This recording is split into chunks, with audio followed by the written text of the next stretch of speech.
ஒரு கிராமத்தில் மிகவும் ஏழையான ஒரு சிறுவன் வாழ்ந்து வந்தான். அவன் மிகவும் நல்ல மனசுக்காரன். ஆனால் அவன் வீட்டில் சாப்பாடு கூட போதுமான அளவில் இல்லை. இருந்தாலும் அவன் யாருக்கும் உதவி செய்யாமல் இருப்பதில்லை. ஒரு நாள் அந்த சிறுவன் காட்டில் நடந்து சென்றபோது ஒரு வயதான மனிதரை பார்த்தான். அந்த முதியவர் மிகவும் பசியுடன் இருந்தார்.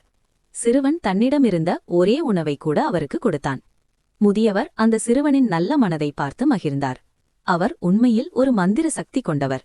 அவர் சிறுவனுக்கு ஒரு சிறிய மந்திர விதையை கொடுத்தார். அந்த விதையை வீட்டில் நட்டு வளர்க்கச் சொன்னார். சிறுவன் அதை நட்டான். சில நாட்களில் அந்த விதை பெரிய மரமாக வளர்ந்தது. அந்த மரத்திலிருந்து தினமும் தங்கம் போன்ற பழங்கள் விழத் தொடங்கின. அந்த சிறுவன் மற்றும் அவன் குடும்பம் இனி வறுமையின்றி வாழ்ந்தார்கள். ஆனால் அந்த சிறுவன் தனது செல்வத்தை மற்ற ஏழைகளுக்கும் உதவ பயன்படுத்தினான். கதையின் நெறி: நல்ல மனம் மற்றும் உதவி செய்யும் பழக்கம் வாழ்க்கையில் நல்ல பலனை தரும்.